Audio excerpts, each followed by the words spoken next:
Hallo liebe Freunde und Zuschauer und willkommen bei German for English Speakers. In today's video we're going to move on with our mini-series on the German cases. In the last video we covered the nominative and the accusative cases. And in that video I said I was going to cover the dative and the genitive in the next video. However, after spending some time looking through the dative and the genitive, I feel that it would be better to separate them into two videos. So in this video, we're only going to focus on the dative. It takes a little bit more explanation and practice to get used to the dative when compared to the nominative or the accusative. So let's get started. We'll take a look at the dative. Los geht's. Okay, so now we continue on with chapter 3 from my book, German for English Speakers. Remember that in the actual book, there will be full written explanations of all the cases, and the grammar activities in the book are different to the ones that we're doing for practice in this video. So if you want some extra practice, don't forget to pick up a copy of the book. Links are in the description. Okay, last time we talked about how the nominative shows the subject of a sentence. In other words, what is doing the verb, or who is doing the verb. The man eats a cake. He is doing the eating. He's the subject of the sentence.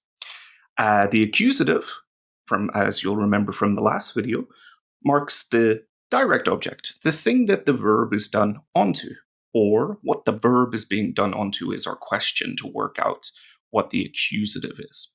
So if we have a sentence like the man eats the cake, we might ask, what is the verb being done onto? And we would say the cake. The eating is being done onto the cake, therefore it's the accusative. Now we come to the dative. So we have our nominative, that's the subject, our accusative, that's the direct object, and then we come to dative, which is the indirect object. Now, what do we mean by an indirect object? Well, I would say, to make it a bit simpler, it's something being done to someone, or something being given to someone. Now, the reason why I've underlined this word to in English is because that's usually how we mark the indirect object in English. To me, to you, to him, to the doctor, all those kind of things. Usually we mark it with to. There are some differences in the varieties of English, but generally we mark that as to. What question can we ask to work out what the dative is? Well, I would suggest this question. Sorry, let me change it so that you can see it. To whom is something being done, or to whom is something being given? So, let's do 3 practice sentences in English first together. Each of these 3 sentences have a nominative, an accusative, and a dative. So there's a subject, a direct object, and an indirect object. Let's look at the first sentence. He writes a letter to me. Who is doing the verb? He is doing the verb. Who or what? What is the verb being done onto? The writing is being done onto a letter, right? The physical writing, the verb in its physical sense is being on the letter. So that's our direct object, which we mark as blue. And then, to whom is something being done, or to whom is something being given? Well, that's our indirect object, and it's to me. And one of the other ways you can spot that this is an indirect object is because if it was just he writes me, he would be literally writing on me, writing me as a like I'm a piece of paper, right? However, you should be aware that in American English, it's quite common to change the word order and leave out the to, right? He writes me a letter. This is generally not how we would say that in British English or Irish, I should probably say European English. In European English, we would usually say two, and the word order is different as well, right? So even though I just colored these the wrong colors. So in American English, we would lose the two, but it's still dative, even though it's in a different location to where we would put it in British English. So that's something to be aware of. If you're an American English speaker, always think, is it something that could also be said with two? Like if someone says, I'll write you, try to think, is it possible to put a two in there? I'll write to you? Because if it is, then that's the dative, right? So yeah, European English, we use this word order and we mark the indirect object with two. I'm aware that American English also uses two to mark an indirect object in other types of sentences. Okay, next sentence. The professor lends the books to his students. So lending something is basically like giving something. So we're going to have a direct object and an indirect object as well, right? So who is doing the verb? Well, the professor is doing the lending. He is the nominative. What is the verb being done onto? Well, the actual physical lending is of the books, right? It can't be the students. He doesn't grab a student and then give it to another person. The books are the accusative here. And to his students. Oh, we haven't asked the question yet. To whom is something being done, or to whom is something being given? Well, in this sentence, the books are being given to the students, and it's to the students. Always remember that in English, we mark that with to. We don't always mark it with to, but I find this is a good way to remember the dative in German. They give bacon to the dogs. Okay, who's doing the giving? They are doing the giving. They're nominative. What is the verb being done onto, or what is being given? Well, that's the bacon. The bacon is being given. And I just colored that green for some reason. Sorry, it should be blue. And it's being given to the dog. So to whom is something being given? Well, it's to the dogs. And that's our dative. Okay, so with this in mind, let's take a look at the articles. Okay, so last time we talked about nominative and accusative, and we can still see them written here for us. Remember that the ones that are emboldened are the ones that are different from the original nominative forms. Okay, so let's review them again before we add in the dative. Masculine nominative is der, feminine in the nominative die, neuter nominative das, and plural nominative die. In the accusative, der changes to den in the masculine, die, das, and die for feminine, plural, and neuter stay the same. Okay, so last time it was quite easy for us because only the masculine changed in the accusative. The feminine, the neuter, the plural, they stayed the same, right? Unfortunately, the dative is not so simple. In fact, all of them change. So I better turn on bold because all of these need to be different. Starting with the masculine, we have dem. For the feminine, it's der.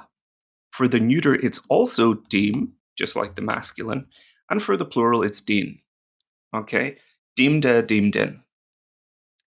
Moving on to the indefinite articles, the a or an apple, a cat.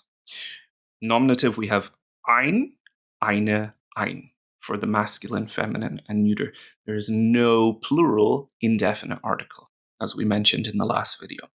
The only one that changes in the accusative is once again the masculine. So feminine and neuter stay the same, but the masculine indefinite article in the accusative becomes einen. Once again, for each of these three, we have to change them a little bit. So einen becomes einem. Oh, and let's embolden that as well. And then we have einer and einem. So the masculine and the neuter are the same again. And there is no plural form for the indefinite article. Moving on to the negative indefinite articles. In the nominative, we have kein, keine, kein, keine. And this time there is a plural negative indefinite article because just like in English, we can say no and then a plural noun. I have no apples. I have no children. I have no whatever it may be.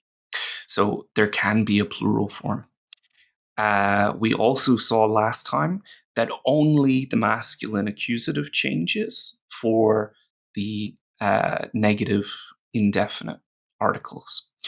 For the dative, all of them are different again, but the beauty of this is that you basically already know them.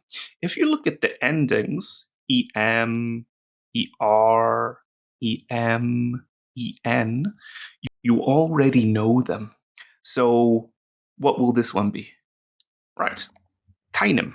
I have to make it bold. Keinem. Keiner. Keinem. It would be if I could type. Keinem. Und keinen. Okay. So these are all different from the nominative, and let's face it, the accusative is almost the same as the nominative except for the masculine.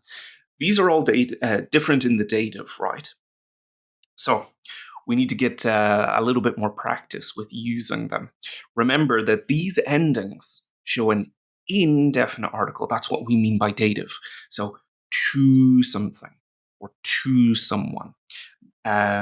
Maybe the action of giving something to someone, lending something to someone, that kind of thing. In German, you will find that other verbs might require you to use the dative. Just like in the last video, we talked about some verbs that require you to use the nominative after you use them. In this video, we're going to take a look at a handful of verbs that require the dative. And I think the most common ones that you'll ever come across are these four. Helfen, to help. Gehören, to belong. Danken, to thank. And gefallen, to like.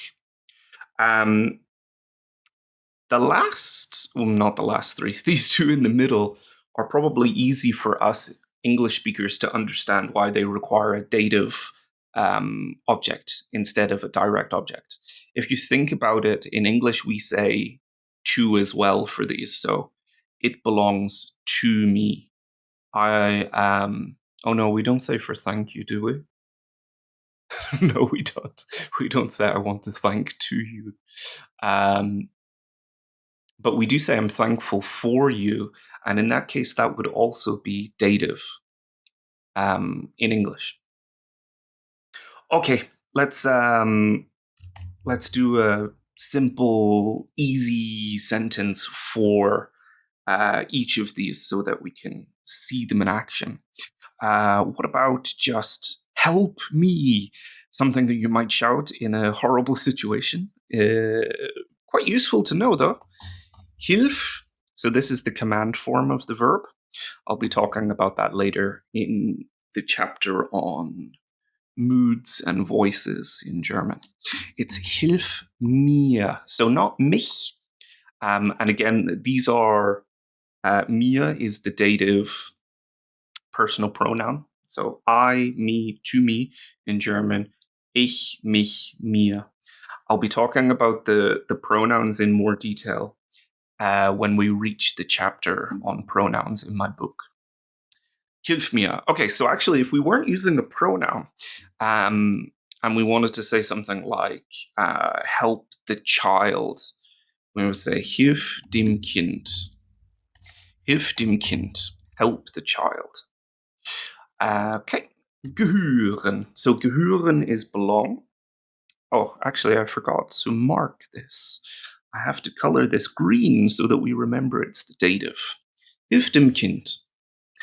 Gehören, to belong. The word order is a little bit different to how we use the verb belong in English.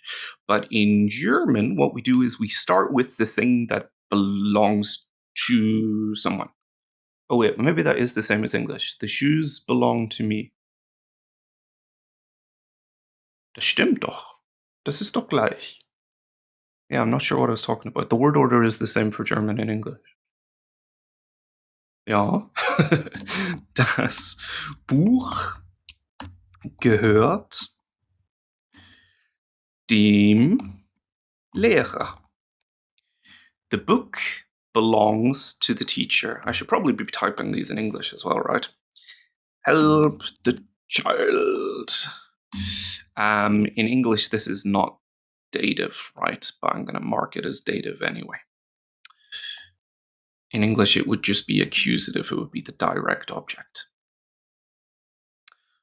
Okay, and then the book belongs to the teacher. Okay, das Buch is the thing that's doing the belonging. We mark that as red because it is nominative. Gehört is our verb, and to whom does the belonging belong to? Is dem Lehrer, or in English, to the teacher. Okay. Let's try one with danken. Was sagen wir denn? Der Patient dankt der Ärztin. This is the female form of the word doctor, of Arzt. So Ärztin is a female doctor. The patient thanks the doctor. Okay. So again, who's doing the thanking? Who's doing the verb? That's our nominative, der Patient, patient in English. In red, dankt is our verb, and the indirect object. To whom is the thanking being done? Well, it is being done to the doctor. Unfortunately, in English, we don't actually say thanks to the doctor. The patient thanks to the doctor would be wrong, but it's the same idea. So just like the first sentence, help the child, really I should mark the word child and I should mark the word doctor as accusative in English. But for the sake of keeping things the same, I'm going to mark it as the dative because that's what it is in German. Okay, and then there's gefallen. So actually there are two verbs to say you like something in German. There's mögen and gefallen. Mögen and gefallen basically have very, very, very similar meanings. So we translate them both as like in English. However, we only use mögen, which is spelled like this, if we're talking about well, actually, we can use mögen for everything. But if you're talking about liking a person, like, oh, I like her, she's really friendly, then that would be mögen. If you use gefallen to say that you like a person, it means that you fancy that person. You find them attractive in a boyfriend-girlfriend kind of way. So if you're talking about a person, don't say gefallen unless you actually do fancy that person. Okay. Mögen takes a accusative object, whereas gefallen takes a dative object. Yes. So what do what do I like? Let's think of a random sentence. Yeah. Okay. Der Film gefehlt. It's a irregular verb, so conjugation's a little different. I didn't type the word film. Der Film gefällt wem gefällt der Film? Ja, dem Mann. Actually, let me give you. Let's make this plural. Okay. Der Film gefällt den Männern. Now, hopefully, some eagle-eyed viewers out there might have spotted that there is an N on the end of Männer. And hopefully, you will. The film likes the man. What am I doing? The men like the film. So, one of the ways that you can remember the word gefallen, the verb gefallen, to make the word order make sense, because you obviously can see that the word order is different in English. The men like the film, but in German, the film is pleasing to the man. The film is pleasing to the man, and that's why it requires the dative. So, who is doing the pleasing? The film is doing the pleasing. Unfortunately, our English sentence is the other way round. It's the men that are doing the liking. Let's actually change that so that it's a little easier for us. The film is pleasing to the men. I don't know why I have an exclamation mark, but let's roll with it.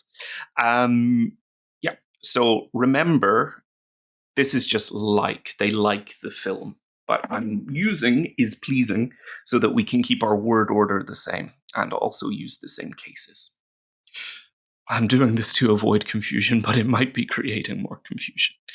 Okay, der Film gefällt den Männern. So, to the men. This is dative, and I clicked on the red color for some bizarre reason. But yes, to the men.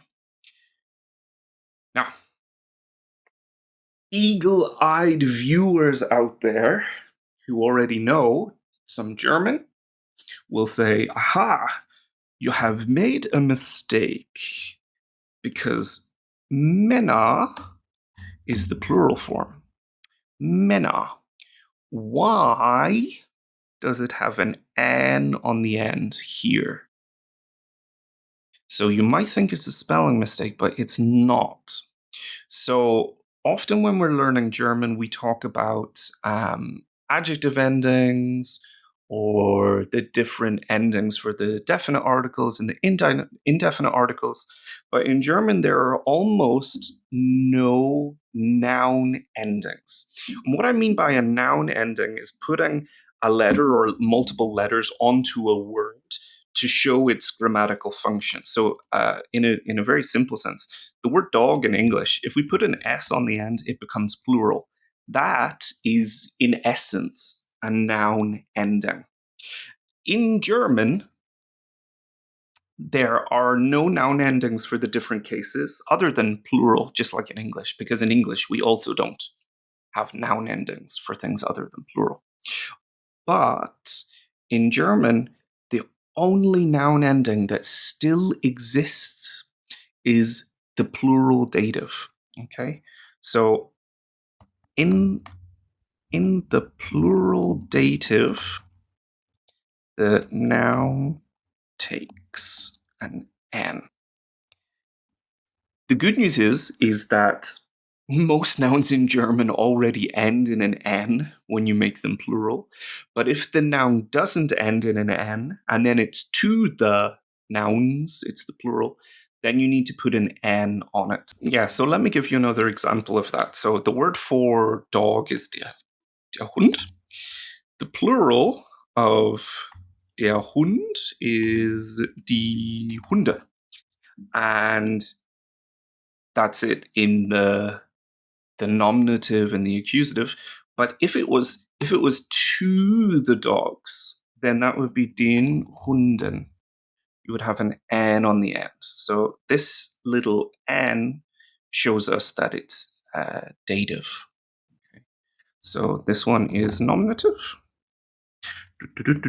This one is accusative. No, or, well, actually, this is nominative or accusative because it's the same in the plural. And this one is dative. So dem, der, dem, den are our articles. Dem, der, dem, den. Einem, einer, einem. Keinem, keiner, keinem, keinen. Okay? And if it's plural, dative, put an N on the end. Usually we don't need to worry about it though, because most nouns already have an N to form the plural. Okay, let's jump into our practice exercises. Let's start with something easy. Okay, so what we'll do is take a look at some English sentences. I've underlined all the nouns and pronouns in the sentences. All I want you to do is to tell me what is the subject, what's the direct object, and what's the indirect object. So what's the nominative, the accusative, or dative? I'll read all the sentences and then I'll give you a chance to pause the video to try to work out what is what. Okay, the salesman offered the customer the car. We're bringing her the mail. I lent my stereo to you. He promised his wife everything. The realtor sold the house to us.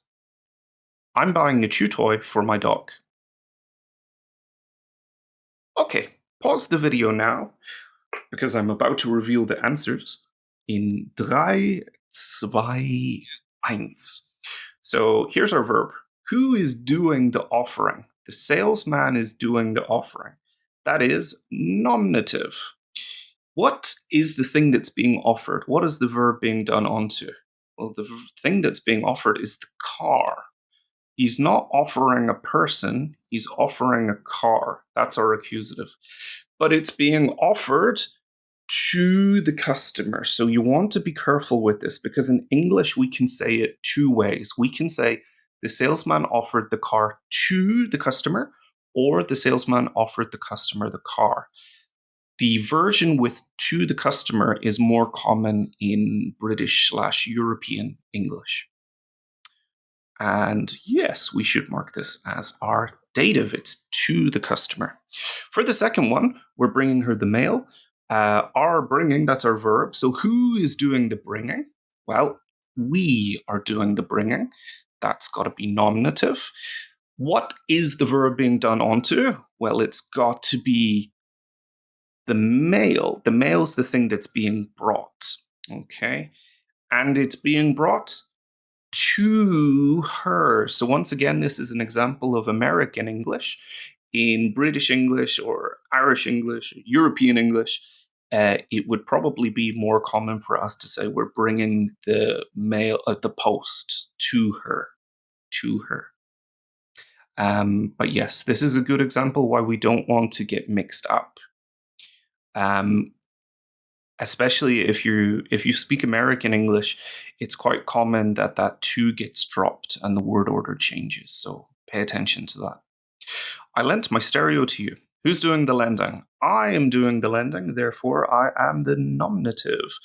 What is the thing that's been lent? What's the verb being done onto? Well, that's my stereo, that's accusative, and it's being lent to you.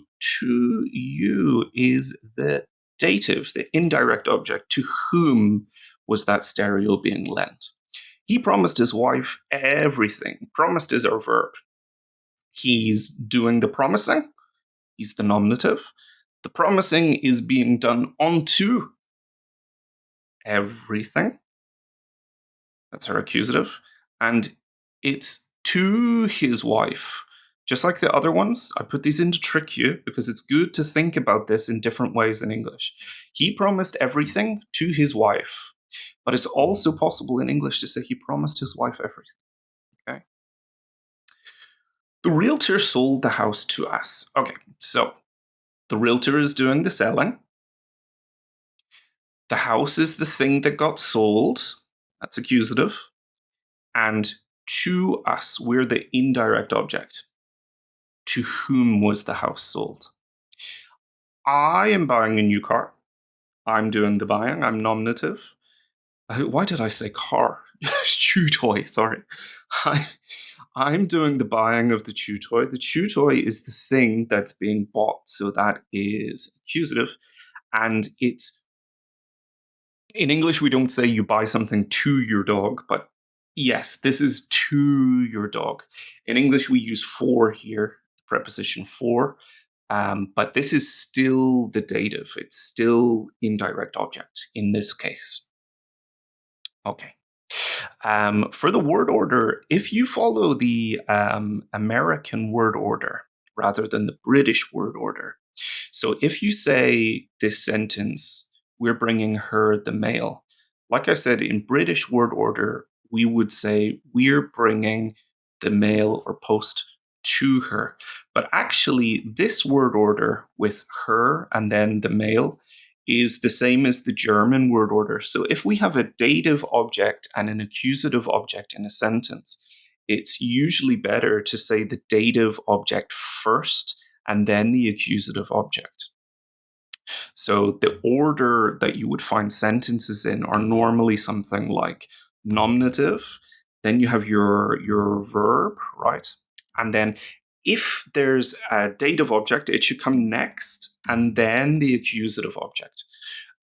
So yeah, if you're a British English speaker, be careful about that because we're always tempted to put our dative object after our accusative object, but we don't do that in German.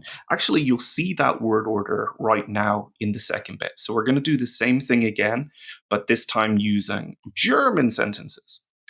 Let me read the sentences and translate them, and then I'll give you a chance to pause the video and mark the underlined nouns and pronouns as either nominative, accusative, or dative. Okay, Nummer 1. Ich gebe ihm ein Auto. I give him a car. Nummer 2. Die Schwester hat ihrem Lehrer die Antwort gesagt. Nummer 3. Der Sohn gibt seine Mutter eine Blume. Nummer 4. Kannst du uns dein Auto leihen? 5. Euch gebe ich jetzt das Quiz. 6. Die Fotos habe ich meinen Freunden gezeigt. Okay, the first one translated is I give him a car. The second one is the sister said the answer to her teacher. The third one is the son gives a flower to his mother. The fourth one is can you lend us your car? The fifth one is I'm giving you a quiz now. The sixth one in English would be I showed my friends the photos. Okay, pause the video now and mark the underlined nouns and pronouns as either nominative, accusative, or dative. I will reveal the answers in 3, 2, 1. Okay. I am doing the giving. Ich gebe. The thing that's being given is the Auto, that's the accusative, and ihm, even though we didn't talk about, why did I mark that as red? Sorry. Even though we didn't talk about pronouns in this video, because I'm leaving that for when we get to the chapter in my book on pronouns, you should be able to notice that this is going to be dative, because in English it would be to him, right? I give a car to him, or I give him a car, depending on your variety of English. Die Schwester is doing she was doing the saying. It's past tense, so that's nominative. The answer is the thing that was said. That's the direct object. That's the accusative. And it's to her teacher, right? That's the dative. She said the answer, she gave the answer to her teacher. Okay, and the next one, der Sohn is doing the giving, that's nominative. The thing that's being given is eine Blume, a flower, that's accusative. And seine Mutter is dative, to his mother. Kannst du uns dein Auto leihen? We're asking this person, can you lend? So you is the nominative. Your car is the thing that's being lent. So that's accusative. And it's to us in English. Can you lend your car to us? Or can you lend us your car? That's dative. The next one is a little bit of a trick to see if I could catch you out. I am doing the giving. So this is nominative. The quiz, das Quiz, is the thing that's being given. So that's accusative. And it's being given to you. Dative. Don't worry if you didn't get that one, though, because like I said, unless you're familiar with the pronouns in the dative, you might not be so sure. But you should have been able to work it out from the English translation. I give, or I'm giving the quiz to you now. Okay, Nummer 6. Die Fotos habe ich. I am doing the showing, or past tense, I was doing the showing. The photos are the things that I showed. It's accusative.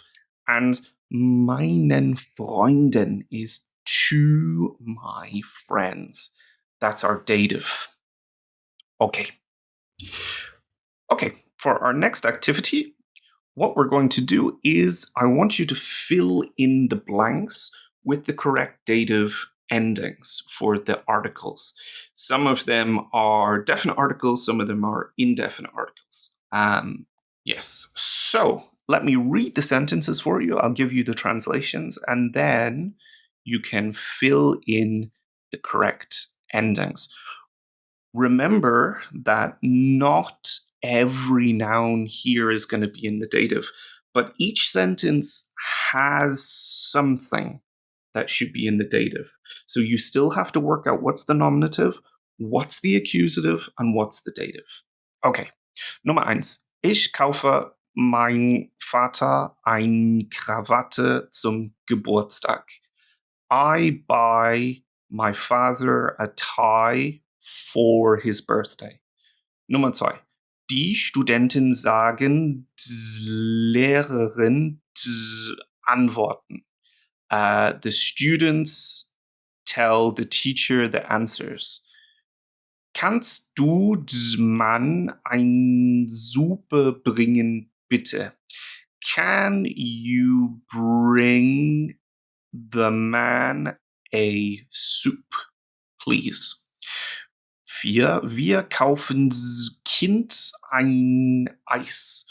We are buying an ice cream for the child. 5. Morgen gebe ich mein Freunde Weihnachtsgeschenke. Tomorrow I'm giving Christmas presents to my friends. Okay, pause the video now and fill in the blanks with the correct endings. I will reveal the answers in 3, 2, 1. Okay, ich kaufe. It should be to my father. So this is meinem Vater, and Krawatte is feminine. Eine Krawatte. Die Studenten sagen der Lehrerin. This is dative feminine. And accusative here, die antworten. Actually, let me remove these underscores and let's color in the words just to make it nice and clear for us. Dative, accusative. I'm aware that I have left out the nominative, but let's focus on accusative and dative here. Der Lehrerin is also dative. And die Antworten is accusative. Okay. Kannst du dem Mann Dative, to the man. Eine Suppe bringen. Feminine accusative. Wir kaufen dem Kind. So it has to be a dative object, an indirect object, because you can't buy children. That's illegal. We're buying something for the child, not the child itself. And Eis is neuter, so actually we don't need an ending here. Ein Eis. Neuter accusative. Morgen gebe ich mein, this is the dative here, right, to my friends. And remember, if it's plural and the noun doesn't end with an N, the plural dative needs an N, a noun ending. So we have to put that in. That's why there was a space after the word Freunde. Dative. And Weihnachtsgeschenke is also plural, but this is accusative. It's the thing that's being given. Morgen gebe ich meinen Freunden die Weihnachtsgeschenke. Okay. Two more activities. Sorry. Dative formen. Fill in the blanks with the correct form of the words in the brackets. They should all be in the dative. Yeah. So what we have here is eine Mutter, die Kinder, keine Leute, sein Onkel, der Mann. What we want to do is to change these words in the brackets so that they're in the dative. So the first sentence, if I translated it into English and it was complete, it would be, the house belongs to a mother. Number 2 would be, I tell a fairy tale to the children. 3 would be, we said it to nobody. Number 4 would be, he gave his uncle beer, or he gave beer to his uncle. Schenken is like to give something as a gift. The 5th one would be, I don't believe the man. Glauben is another one where we need to use some dative objects with it. Sometimes we use accusative, but in this case, it should be dative here. Der Mann. Okay, pause the video now and change the words in the brackets to fit into the sentence. I will reveal the answers in 3, 2, 1. Okay, so eine Mutter would become einer Mutter. Das Haus gehört einer Mutter. Die Kinder, be careful, this one's plural, and we know that there's noun endings for the plural in the dative. Die Kindern. Keine Leute, this one's also plural. So it should be keinen Leuten. Hat seinem Onkel ein Bier geschenkt. Oh, sorry, why did I say sein? I didn't want us to use possessive pronouns. Hat einem Onkel ein Bier geschenkt. Now, the sentence is a bit weird, though, isn't it? He gave beer to an uncle. Yeah, okay, it makes sense. It's a bit weird, though. Ich glaube dem Mann nicht. I don't believe the man. Okay, and for our last activity today, what we're going to do is translate the sentences into German. All of these sentences have some dative element in them. I'll read the 7 sentences, pause the video, take as much time as you need, and try to translate the sentences into German. Number 1, the doctor can help the patient. Number 2, the teacher writes the pupils a letter. Number 3, can you give the package to the girl? Number 4, can you show me the ticket? Number 5, does he like the soup? And we want to use the verb gefallen in this sentence. 6, that's much too expensive for me. 7, she bakes the cake. She bakes the child a cake. She bakes the child a cake. Okay, so pause the video now and really do take your time with this. If you're not sure, try your best, use a dictionary. And if you're really not sure, even after using a dictionary, maybe check Google Translate before you unpause the video to see if you can correct your own answer first. I will reveal the answers in 3, 2, 1. Okay.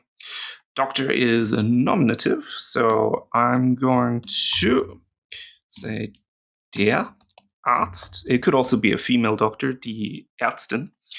Der Arzt kann dem Patienten helfen. Patient is a strong noun in German. So don't worry if you didn't get this en, because I know you're going to shout at me. You're going to say, "Why is there a noun ending when patient isn't plural?" Probably shouldn't pick the word patient as an example. Patient is do we call them strong or weak nouns?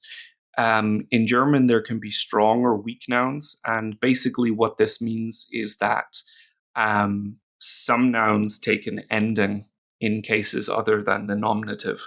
They're always masculine nouns, but that's for another video. That's not for today. The most important thing is that you got the word dem to the patient, because the verb helfen requires a dative object.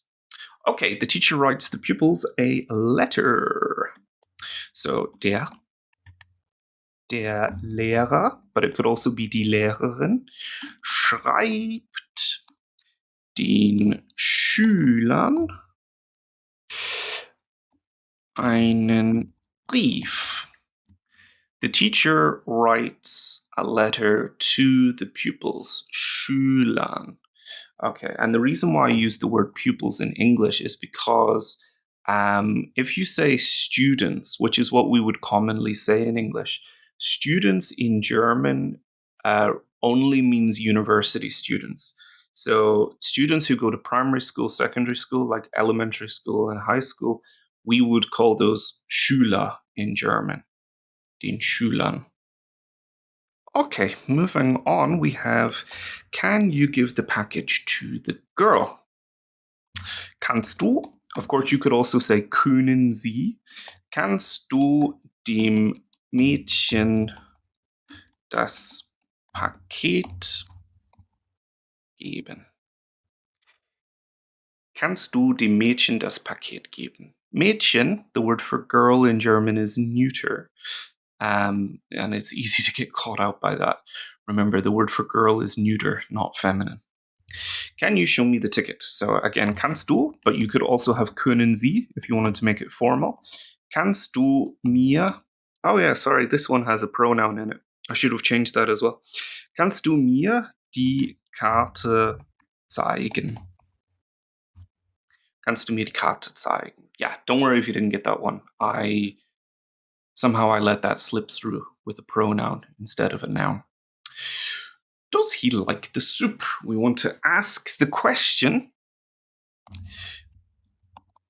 Gefehlt. This one also has a pronoun. I didn't check this very well, but hopefully you were able to get it or have a go at it. Gefehlt ihm die Suppe? Gefällt ihm die Suppe? Is the soup pleasing to him? Usually better to think of gefallen as pleasing to in English.